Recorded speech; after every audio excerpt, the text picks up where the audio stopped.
성도 여러분, 먼저 질문 하나 드리도록 하겠습니다. 여러분은 스스로 볼 때 자신이 겸손한 편이라고 생각하십니까? 아니면 교만한 편이라고 생각하십니까? 저는 먼저 이 질문을 저에게 해보았습니다. 그리고 가만 생각해봤습니다. 저 자신을 솔직하게 돌아보면서 나는 겸손한 편인가 아니면 교만한 편인가 돌아봤는데요. 인정하기는 참 싫었는데 교만한 편이라는 결론을 얻었습니다. 뭐 대단한 것도 없는데 교만한 마음이 꽤 있었구나, 이런 반성의 마음이 들었습니다. 여러분은 어떻습니까? 여러분은 겸손한 편이십니까? 아니면 교만한 편이십니까? 유명한 윤리학자인 라이놀드 니버에 따르면 교만에는 네 가지 종류가 있다고 합니다. 뭐 그 밖에도 많이 있겠지만 중요한 건 네 가지가 있다고 하더라고요. 권력에 대한 교만, 먼저 권력에 대한 교만, 지적인 교만, 도덕적인 교만, 영적인 교만, 이렇게 네 가지가 있다고 합니다. 우선 권력에 대한 교만이 뭐냐 하면요, 자신의 권력과 지위가 이렇게 높은 데에서 생겨나는 교만입니다. 사회에서 무슨 장을 맡을 때 쉽게 생기는 교만이고요. 교회에서는 어떤 중직을 맡을 때 생길 수 있는 교만입니다. 또 지적인 교만은 뭔가 했으면 남보다 많은 지식을 가졌을 때 생길 수 있는 교만이죠. 도덕적인 교만은 남보다 더욱 도덕적으로 살아갈 때, 남보다 더 도덕적이고 깨끗하게 살아갈 때 생겨날 수 있는 교만이고요. 영적인 교만은 자신이 남보다도 더 거룩하고 더 영적이고 더 하나님께 가까이 있다고 생각하는 그런 교만이 영적인 교만입니다. 흔히 저 같은 교역자들 또 중직자들이 이런 영적인 교만에 빠지기 쉽고요. 또 남성과 여성 성도 중에서 특별히 여성 성도들이 이런 영적인 교만에 빠지기가 쉽습니다. 왜냐하면 교회마다 보면요, 우리 여성 성도들이 참 신앙생활에 열심인 걸 보게 되죠. 남편보다도 예배나 기도회에 더 많이 참석합니다. 그리고 또 말씀도 더 많이 읽곤 하는 게 우리 여성 성도들입니다. 참 보기 좋습니다. 그런데 그래서 더욱 위험하기도 합니다. 자칫하면 영적인 교만에 빠져서 남편을 하수로 취급하기도 합니다. 신앙생활을 자기만큼 잘 하지 않는, 열심히 없는 남편을 깔보면서 우리 남편은요, 제대로 믿으려면 한참 멀었습니다, 이렇게 깔보는 경우들이 있습니다. 아마 안타까운 마음으로 그렇겠지만요, 어쩌면 그것은 영적인 교만에 빠져 있는 그런 경우일 수가 있습니다. 대단히 위험한 경우입니다. 이렇게 보면 우리는 대부분 교만한 것 같습니다. 그렇지 않습니까? 지적으로나 도덕적으로나 영적으로 남보다 조금이라도 더 가지고 조금이라도 더 나은 게 있으면 자기는 높여버리고 남들은 아래로 내려다보고 또 얕보는 그런 교만함이 우리 속에 다 있습니다. 이런 우리를 향해서 오늘 하나님께서 주시는 말씀이 있습니다. 그것은 겸손하라, 이것입니다. 겸손하거라 하시죠. 베드로전서 5장 5절에서 말씀하기를 하나님께서는 겸손한 자에게 은혜를 주신다, 이렇게 말씀하는데요. 여러분, 하나님께 은혜 받고 싶으십니까? 별로 그런 분이 없으신 것 같습니다. 다시 한번 여쭙겠습니다. 여러분, 하나님께 은혜 받고 싶으십니까? 예, 그러려면요, 겸손해야 됩니다. 하나님은 겸손한 자에게 은혜를 주신다고 했습니다. 바라기로는 오늘 말씀을 듣고 우리 모두가 더욱 겸손해져서 하나님의 은혜를 풍성히 받아 누리는 저와 여러분 되시길 주님의 이름으로 축원합니다. 이제 말씀에 들어가 보겠는데요. 오늘 본문을 보면 우리 예수님이요, 굉장히 교만해질 수 있는 상황에 놓여 있다는 것을 보게 됩니다. 많은 사람이 예수님을 엄청나게 띄워줍니다. 요즘 말로 하면 비행기 띄워줍니다. 굉장히 교만해질 수 있는 상황이 되었습니다. 확인해 보면 12절을 보겠습니다. 12절 보면요, 그 이튿날 그리고 명절이라고 써 있는데요, 이때가 언제냐면 예수님이 예수님이 죽은 자 나사로를 살리셔가지고 사람들이 예수님과 잔치를 벌였던 그 다음 날입니다. 그리고 그때는 유대인들의 가장 큰 명절이었던 유월절을 눈앞에 둔 때였는데요. 그래서 사람들이 이 유월절에 예루살렘으로 엄청나게 많이 들어왔습니다. 로마 각지에 흩어져 있던 디아스포라 유대인들이 명절이라고 해서 다 예루살렘으로 왔는데요. 마치 우리가 월드컵 때 광화문, 그 시청 광화문에 수십만 명이 몰려들었던 것처럼 이때 수백만 명의 인파가 예루살렘으로 찾아왔습니다. 자, 그런데요, 이렇게 모여있던 사람들의 귀에 지금 예수님께서 오신다, 이런 소식이 들려왔습니다. 죽은 자도 살리셨고 또 모든 문제들을 다 해결하시는 그 예수님이 바로 여기로 오신다는 소식을 사람들이 들었던 것이죠. 사람들의 가슴이 뜨거워졌습니다. 흥분하는 마음이 막 들기 시작했습니다. 드디어 그날이 왔구나. 드디어 우리 이스라엘의 하나님께서 우리를 돌아보셔서 우리에게 구원자를 보내주시는구나, 이런 생각이 들었습니다. 이제는 예수님을 중심으로 해서 새로운 왕국이 건설될 거라는 그런 벅찬 기대감이 사람들 속에 솟아나기 시작했습니다. 그래서 수많은 인파가 예수님을 맞이하러 나갔습니다. 젖먹이 애들까지도 막 품에 안고서 예수님을 마중 나갔는데요. 13절 보면은 특별히 종려나무 가지들을 손에 들고 갔다고 합니다. 양손에 잎이 풍성한 종려나무 가지들을 들고서요, 사람들은 예수님을 맞이하러 나갔습니다. 여기서 궁금한 생각이 들죠. 사람들은 왜 종려나무 가지를 가지고 나갔을까? 여기에는 한 가지 배경이 있는데요. 바로 이때로부터 한 200년 전쯤에 유대인들은 마카비우스 장군을 중심으로 해서 헬라 제국의 독립운동을 한 적이 있었습니다. 무장항쟁을 해서 그 당시 헬라 제국입니다. 대헬라 제국을 대항해서 싸웠는데요.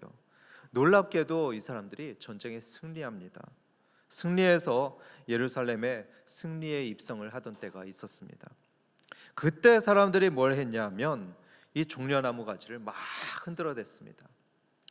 마치 우리나라가 해방되었을 때 길에 시민들이 쫙 서서 태극기를 흔들면서 유엔군을 맞이했듯이 그때 유대인들도 길에 쭉 서서 종려나무를 흔들면서 승리해서 예루살렘에 오던 개선 장군, 그 마카비우스 장군을 기뻐하면서 맞이했었습니다. 여러분, 바로 그때 그 심정으로 지금 사람들이 예수님을 맞이하고 있는 것입니다. 200년 전에는 실패했었습니다. 하지만 이번에는 진짜 구원자, 진짜 메시아가 오고 있다는 것을 믿으면서 수십만 명의 사람들이 예루살렘에 오는 예수님을 향해서 이렇게 뜨겁게 외쳤습니다. 호산나, 찬송하리로다. 주의 이름으로 오시는 이 곧 이스라엘의 왕이시여. 이렇게 뜨겁게 외쳤습니다. 참고로 학자들은 사람들이 이런 식으로 외쳤을 거라고 추정하고 있습니다. 주의 이름으로 오시는 이 곧 이스라엘의 왕이시여, 호산나. 특히 호산나 이 부분에서 승리의 상징인 그 종려나무를 막 흔들었다고 합니다. 주의 이름으로 오시는 이 이스라엘의 왕이시여, 호산나, 호산나, 이렇게 외쳤다는 거죠. 이건 거의 우리 대선에서 볼 수 있는 열기하고 비슷합니다. 양쪽 길가에 수십만 명의 사람들이 서가지고 호산나 하면서 종려나무를 막 흔들고 있죠. 또 이스라엘의 왕이시여 하면서 예수님이 자기들의 왕이라고 소리치고 있습니다. 수십만 명의 사람들이 이렇게 열렬하게 예수님을 찬양하고 또 환영해주고 있습니다. 그런데 여러분, 이런 사람들 앞에 예수님은요, 이 승리의 분위기에 아주 찬물을 끼얹는 듯한 모습으로 사람들 앞에 나타나십니다. 어떤 모습으로 나타났냐 하면 쬐끄만 나귀 새끼를 타고 오는 겁니다. 애들이나 탈만한 요만한 나귀 새끼, 허리만큼 오는 그런 나귀 새끼를 타고 우리 주님께서 오고 계십니다. 요즘으로 하면 국군의 날에 대통령이 티코를 타고서 행진하는 것과 마찬가지입니다. 티코 좀 무시하는 발언에서 죄송합니다. 티코를 타고 대통령이 가는 거 한번 여러분 마음 상상해 보십시오. 참고로 당시의 왕이나 개선 장군들은 그렇지 않았습니다. 크고 늠름한 백마를 타고서 아주 거만하게 행진하곤 했었습니다. 5년 전에 북한의 김정은도 그랬더라고요. 제가 그 TV로 한번 봤었는데 아주 멋진 백마를 타고 저 백두산을 달리면서 자기의 힘을 과시하고 자기의 능력을, 지위를 과시했었습니다. 하지만 예수님은 그렇지 않았습니다. 예수님은 나귀를 타셨습니다. 사람들이 비웃을 법한 나귀를 탔는데요, 그것도 나귀의 새끼를 탔다고, 새끼를 타고 행진을 했다고 성경 기록합니다. 14절과 15절 보겠습니다. 예수는 한 어린 나귀를 보고 타시니 이는 기록된 바 시온 딸아 두려워하지 말라, 보라 너의 왕이 나귀 새끼를 타고 오신다 함과 같더라. 여러분, 예수님은 왜 그랬을까요? 왜 나귀의 새끼를 타고서 이렇게 행진하셨을까요? 예수님은 이 세상의 조물주이십니다. 하나님의 아들이십니다. 정말로 이스라엘의 왕으로 오신 분이십니다. 그렇기 때문에 백마를 타고 오셔도 괜찮습니다. 백마 타셔도 누구도 뭐라고 할 사람 없습니다. 그런데 왜 예수님은 그렇게 볼품없고 그렇게 쬐끄만 나귀를 탔을까요? 그 이유는 겸손하셨기 때문입니다. 예수님은 겸손하셨기 때문에 겸손을 상징하는 이 나귀를 탔던 것입니다. 스가랴서 9장 9절을 보시면 이런 예수님에 대해서 BC 520년경에 이렇게 예언하고 있습니다. 스가랴서 9장 9절, 시온에 따라 크게 기뻐할지어다, 예루살렘에 따라 즐거이 부를지어다, 보라 내 왕이 내게 임하시나니. 여기서 왕은 예수님을 말합니다. 내 왕이 내게 임하시나니 그는 공의로우시며 구원을 베푸시며 겸손하여서 나귀를 타시나니 나귀의 작은 것 곧 새끼 나귀 새끼니라. 여기 보십시오. 예수님은 겸손하여서 나귀 새끼를 타실 거다, 이렇게 500년 전에 예언되어 있고요, 그 예언처럼 예수님은 정말로 볼품없고 정말로 조그만 이 나귀의 새끼를 타셨습니다. 성도 여러분, 우리의 주님이시고 우리의 왕이신 예수님도 이렇게 겸손하셨다면 우리는 그러면 어떻게 해야 되겠습니까? 피조물이고 예수님의 제자인 우리는 어떻게 해야 되겠습니까? 우리도 겸손해야 되는 것이죠. 이 예수님의 겸손을 우리도 반드시 닮아야 됩니다. 사마천의 사기에 보면 이런 이야기가 있습니다. 안영이라는 제상이 있습니다. 안자라고도 하는 안영이란 제상이 있었는데요, 이 제상이 어느 날 마차를 타고서 외출을 했습니다. 외출을 하는데 그 마차를 모는 마부의 아내가 가만히 그 남편 마부의 행동을 보니까요, 아주 가관이었습니다. 안영 제상 앞에서 남편이 아주 거만하게 채찍을 들고요, 아주 교만한 표정으로 이 마차를 몰고 있는 것을 이 부인이 보게 되었습니다. 그날 저녁 남편이 돌아왔을 때 부인은 남편에게 말했습니다. 우리 이혼합시다. 남편은 깜짝 놀랐습니다. 대체 왜 그러냐고 이 부인에게 물어봤는데요, 부인이 이렇게 대답합니다. 안영은 천하의 유명한 재상인데도 그 행동 거지는 너무나 찬찬하고 너무나 겸손합니다. 하지만 당신은 그의 마부인데 또 그의 마차를 끄는 주제에 당신의 몸가짐과 표정을 보면 마치 자기가 재상인 것 같습니다. 마치 자기가 재상인 듯이 참으로 교만하고 우쭐대는 표정이었습니다. 여러분, 저는 이 얘기를 보면서 이게 내 모습이 아닌가, 이게 우리의 모습이 아닌가, 이렇게 찔리는 마음이 들었습니다.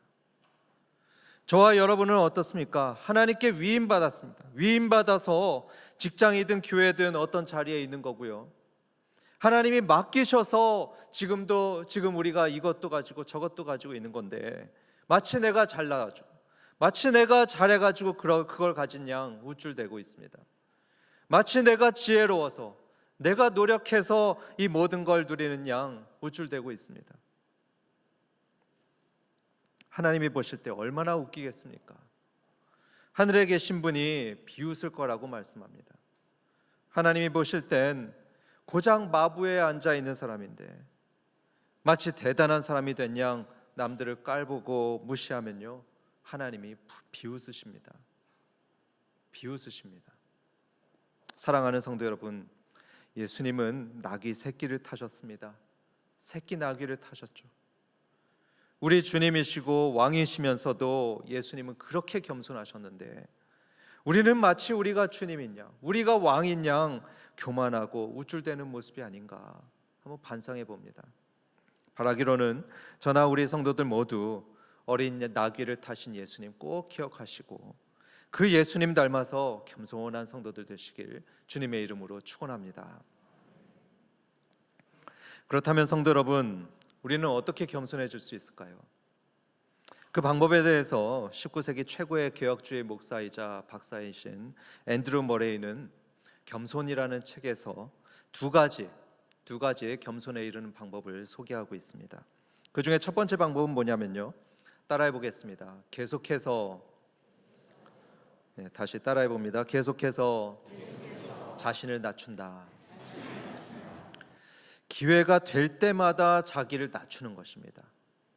하나님과 사람들 앞에서 기회 될 때마다 자기를 낮추는 것, 그게 바로 겸손에 이르는 방법이다. 이렇게 머레이는 말씀합니다. 여러분, 이거는 단지 머레이의 말이 아니고요, 성경에서 말씀하는 게 그겁니다. 성경을 보면 언뜻 봐도 6번 정도 하나님은 우리에게 낮추어라 얘기하십니다. 낮추어라, 낮추어라, 낮추어라, 낮추어라. 그 중에 어떤 거는 명령어로 써 있습니다. 자신을 낮추어라 하십니다. 너 자신을 낮추면 좋겠다 이렇게 하는 게 아니고요, 낮추어라 이렇게 명령합니다. 반드시 낮춰야 되는 것입니다. 이걸 머레이는 물의 비유를 들어서 설명합니다. 물같이 낮추어라 이렇게 얘기를 합니다. 여러분, 물이 어떻습니까? 물은 늘 아래로 가는 게 물입니다. 그렇지 않습니까? 아래로 자기보다 아래가 보이면 항상 그 밑으로 가는 게 바로 물이죠. 그러다가 뭔가 가로막으면 어떻게 됩니까? 겸손하게 옆으로 돌아갑니다. 돌아가는 겸손, 이게 물의 속성입니다. 그리고 어떤 더러운 물을 만나도 다 섞입니다. 구정물을 만나도요, 다투지 않고 섞이고요, 다 포용합니다. 이런 물처럼 겸손하라 이렇게 머레이는 말합니다. 그리고 이렇게 낮추는 거를 기회 될 때마다 하라고 합니다. 기회 될 때마다 낮추라 이렇게 말하죠. 사람의 인격이 그렇게 형성된다고 하죠. 어떤 행동을 자꾸 하면요, 그게 습관이 되고요, 그 습관이 인생을 형성합니다. 인격을 형성합니다. 겸손한 성품도 그렇게 만드는 거라고 이 머레이는 말을 합니다.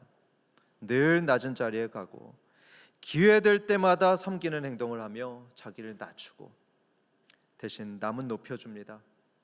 될 수 있는 대로 남은 칭찬하고 존중해 줍니다. 그럴 때 겸손한 사람이 되는 거죠. 다음으로 어떻게 겸손할 수 있냐, 그 두 번째 방법은 믿음을 가져야 합니다. 믿음을 가져야 되는데 어떤 믿음을 가져야 하냐 하면 우리가 겸손할 때 하나님이 높이신다, 이 믿음을 가지라는 겁니다. 우리가 겸손할 때 하나님이 높여주신다.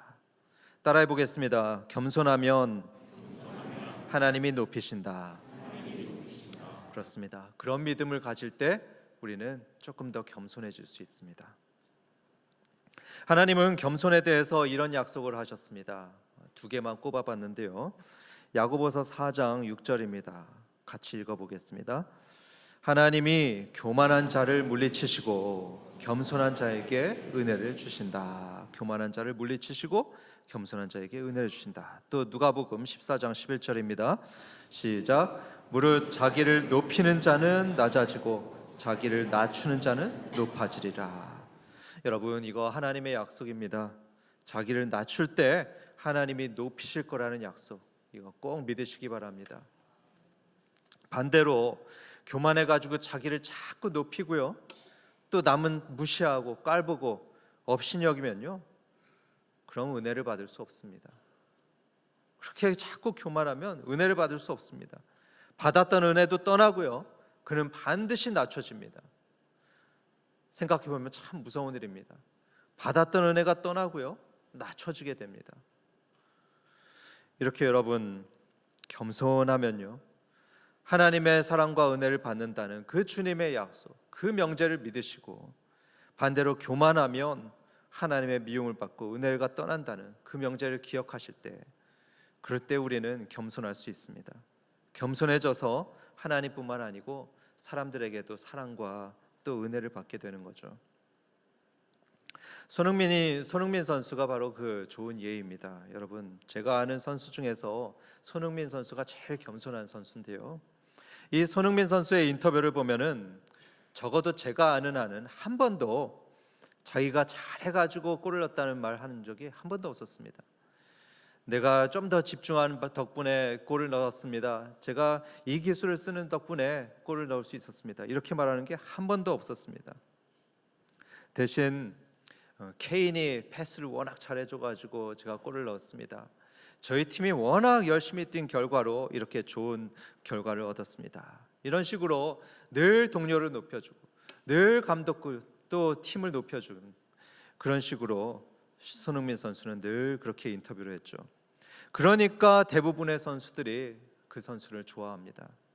그리고 그를 존경한다면서 손흥민 선수를 막 높여줍니다.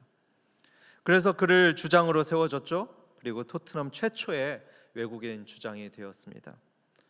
실력도 실력이지만 겸손하지 않았으면 결코 이룰 수 없었던 성과입니다. 그리고 이거는 실화인지 제가 잘 모르겠는데요. 얼마 전에 이런 얘기를 들었습니다. 우리 충청도에서 한 외국인이 머리를 깎으려고 이발소에 와가지고요, 의자에 앉았습니다. 거울을 보고서 앉아 있었는데 이발사 아저씨가 와서 이렇게 인사했었습니다. 와슈 했습니다.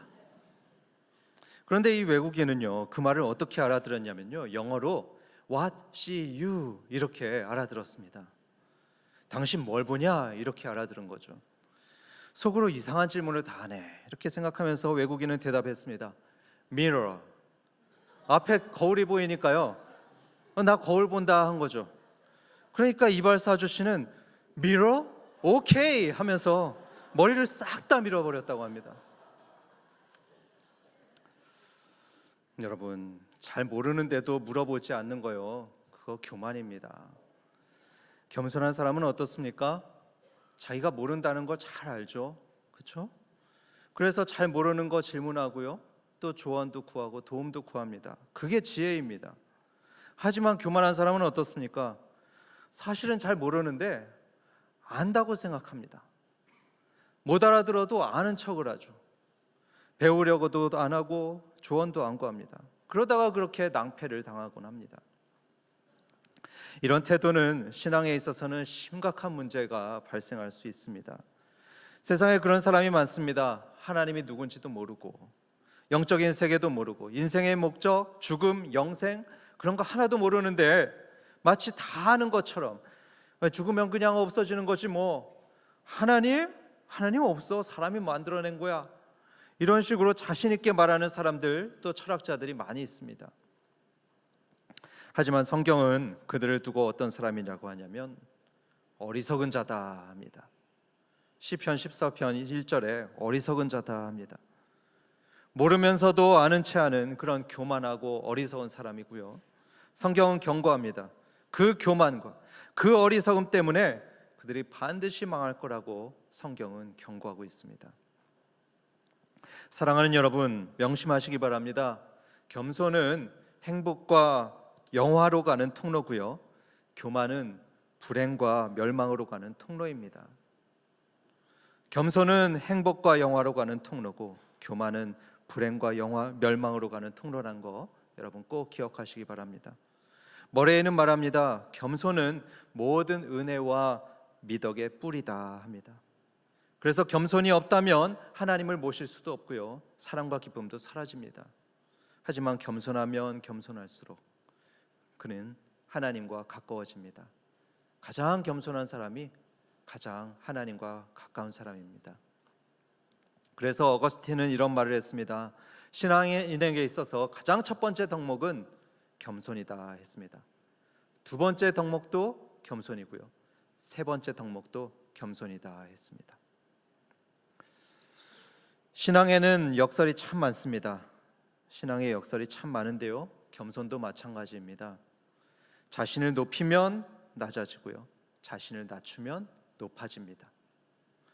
자신을 높이고 으스대면 적들이 많아집니다. 그리고 갈등과 싸움이 늘어나는데요. 자신을 낮추고 겸손하면 친구는 많아지고요. 평안과 화평이 늘어납니다. 화목해집니다. 여러분 한번 생각해 보십시오. 겸손한 사람이 싸우는 거 보셨습니까? 잘 못 보셨을 겁니다. 그렇습니다. 겸손한 사람이 가는 데에는 항상 평화가 따라가고 화목이 따라갑니다. 그래서 하나님은 택하신 자녀들을 낮추십니다. 겸손하게 하십니다. 겸손하게 만드셔서 은혜와 복을 주시려고 하십니다. 그래서 낮추십니다. 스스로 낮추면은 제일 좋습니다. 우리가 스스로 낮추면은 그게 제일 좋은데요. 그런데 스스로 낮추지 않으면 하나님이 강제로 낮추십니다. 강제로 낮추시는데 심할 때는요, 그야말로 자녀를 패대기 치십니다. 밑바닥에 패대기 치시죠. 하나님의 자녀인데 자기 위에 하나님이 계신 줄을 모르고 그걸 잊어버리고 이렇게 으스대면요, 교만해지면요, 너 이래도 교만할래 하면서 하나님께서 밑바닥에 패대기 치십니다. 강제로 낮추십니다. 이스라엘의 역사를 보면 바로 그런 역사입니다. 이스라엘의 역사가 전부 어떤 역사냐면요, 교만해져 가지고 패대기 쳐졌던 역사입니다. 처음엔 이들도 겸손했습니다. 그런데 하나님께 은혜를 받아 가지고 예쁜 집을 얻고 소나 양이 풍성해지고 은금이 풍성해지고 부유해지면요, 그 다음에 이 사람들이 어떻게 됐죠? 교만해졌습니다.